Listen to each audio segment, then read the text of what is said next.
आदरणीय प्रोफेसर पूरन चंद्र टंडन जी, जो कि पता नहीं शायद जानते भी हैं कि नहीं कि वो पुराने सहयोगी रहे हैं दिल्ली विश्वविद्यालय में।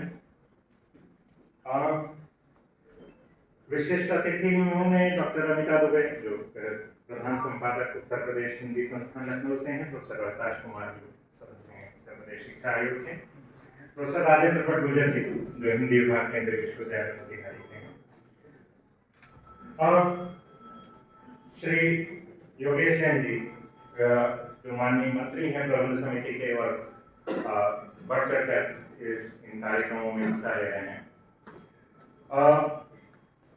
हिंदी विभागाध्यक्ष प्रोफेसर बीना रस्तगी जी, संगोष्ठी संयोजक डॉक्टर बबलू सिंह जी, और आभार आपका प्राचार्य प्रोफेसर वीरेंद्र सिंह जी का, जिन्होंने मुझे इस कार्यक्रम में आमंत्रित किया। सर्वप्रथम मैं इस बात से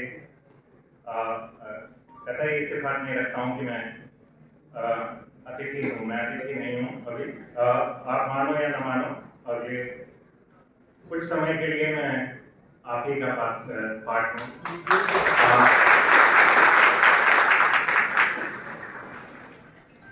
और हर इंस्टीट्यूशन को, हर विद्यालय को आगे बढ़ने के लिए उसके तत्वावधान में संगोष्ठियाँ, कॉन्फ्रेंसेस, ब्रेनस्टॉर्मिंग सेशंस, ये सब करने होते हैं। और ये ब्रेनस्टॉर्मिंग सेशन या संगोष्ठियाँ उनके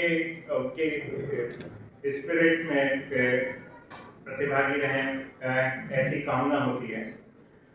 एक साइंस का विद्यार्थी होने की वजह से अगर मैं कहूँ कि आइंस्टाइन का सिद्धांत था, उसमें कहते थे E=mc²। इसका मतलब होता था वो E=mc² जो कहते थे, लेकिन मेरे एक शिक्षक थे वो तो दूसरे तरीके से उसकी व्याख्या करते थे कि E is excellence, M is motivation and C is commitment. So E is dependent on motivation and commitment, और कमिटमेंट पे ज़्यादा जोर है।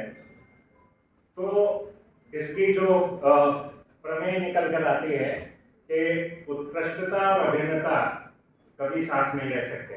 तो आप लोग सभी कार्यक्रमों में, जैसा कि मुझे बताया गया है, प्रतिभागी रहते हैं, तो अभिन्न नहीं है।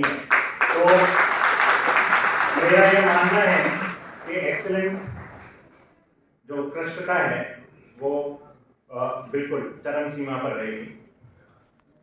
मेरा ऐसा भी मानना है कि मुरादाबाद की जो भूमि है, जो पुण्य भूमि है, तकरीबन अगर मैं यहाँ के जनसंख्या की बात करें तो 1.5 करोड़ होगी पूरे मुरादाबाद में, 1.5 करोड़ के आसपास जनसंख्या है। और एक यूनिवर्सिटी है जो कि अभी बनी है नई, जिसमें अभी भवन आने शेष हैं। यूनिवर्सिटी एक कुछ अध्यापकों की वजह से होती है, कुछ शिक्षकों की वजह से होती है।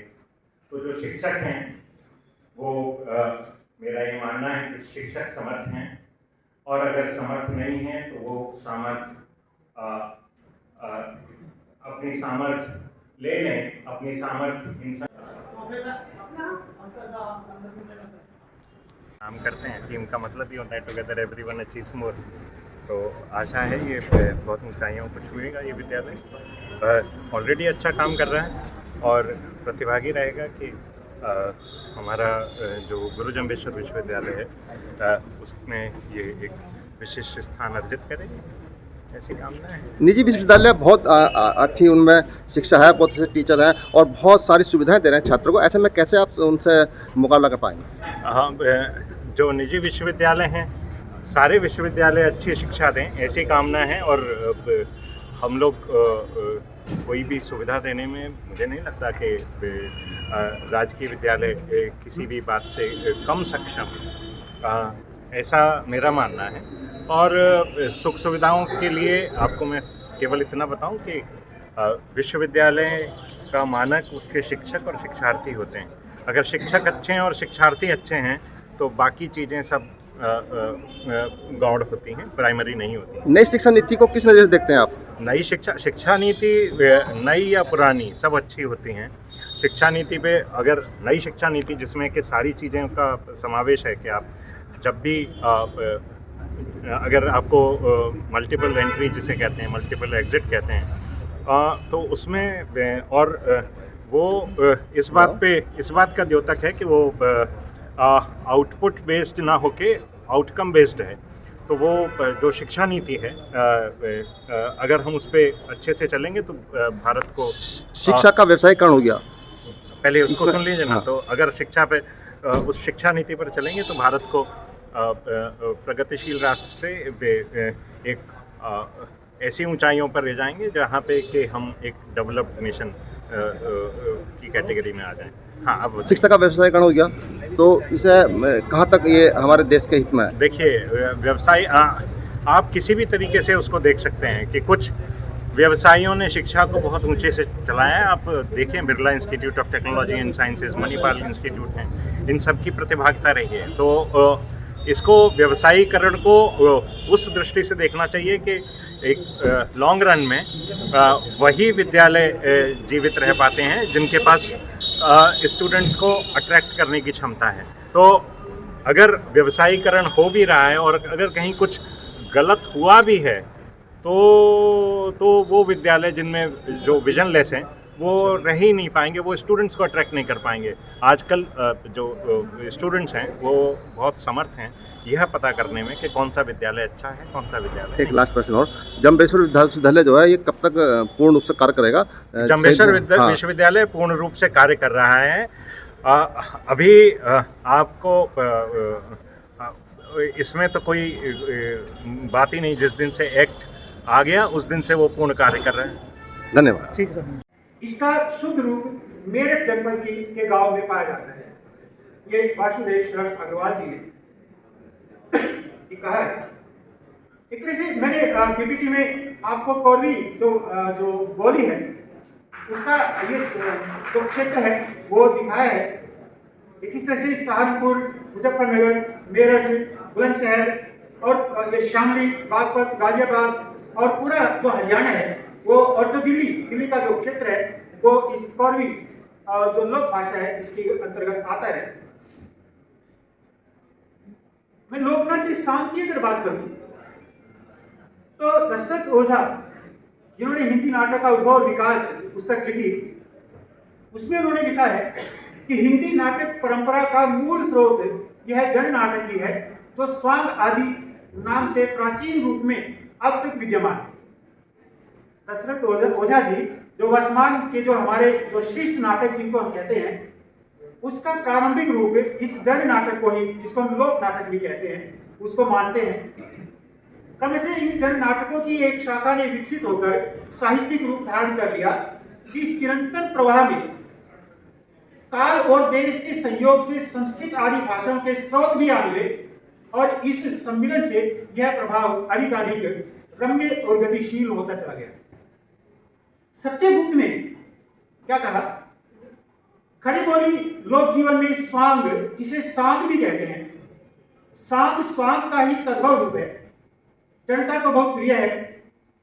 एक तरह से इसे ओपन एयर थिएटर भी कहते हैं। जब मैं इसका मंच करवाऊंगा तो मंच में मैं आपको बताऊंगा कि किस तरह से इसका जो मंचन है वहां पे किसी औपचारिक मंच की आवश्यकता नहीं पड़ती है।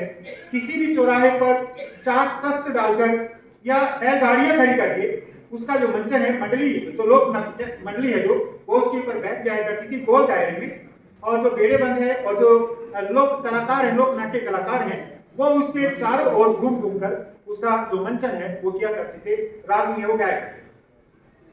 स्वांग भरना विचित्र वेशभूषा पहनकर नकल करना या अभिनय करना कहलाता था। स्वांग भरना हिंदी का मुहावरा भी है और लड़के ही लड़की का अभिनय इस लोक नाट्य में करते हैं। जो पुरुष पात्र ही महिलाओं के वस्त्र पहनकर वो महिलाओं के का जो अभिनय है वो किया करते हैं। स्वांग और सांग कई रूपों में हमारे समाज में प्रचलित है। कोई भी बड़ा कार्य जब संपन्न हो रहा हो तो ये आमतौर से कह दिया करते हैं कि आपने तो सांग रच दिया। आमतौर से ये कह दिया करते हैं, जैसे ये इतना बड़ा जो आयोजन हो रहा है, तो बबलू जी को भी कह सकते हैं कि 2 दिवसीय राष्ट्रीय संगोष्ठी का एक सांग आपने रच दिया। तो मतलब है कि पूरी सुनियोजना के साथ अगर किसी बड़े काम को संपन्न कराया जाए तो उसको हम सांग रचना भी कहते हैं। देवी शंकर प्रभाकर एक बहुत बड़े हमारे जो हमारे प्रदेश के लोक साहित्य के मर्मज्ञ विद्वान हुए हैं। उन्होंने लिखा है कि लोकमंच की यह परंपरा बहुत पुरानी है। संगीत, नाट्य और नृत्य तीनों का सुंदर समन्वय इसमें है और संस्कृत नाटकों के युग में भी यह शैली विद्यमान थी, वो समानांतर रूप में विद्यमान थी। और धार्मिक और सामाजिक पर्वों पर मंदिर के आंगन में या चौपाल में जमीन पर ही या खुले में छोटे मंच पर जो एक मंच बनाकर वो जो लोग हैं वो इसका मंचन किया करते हैं।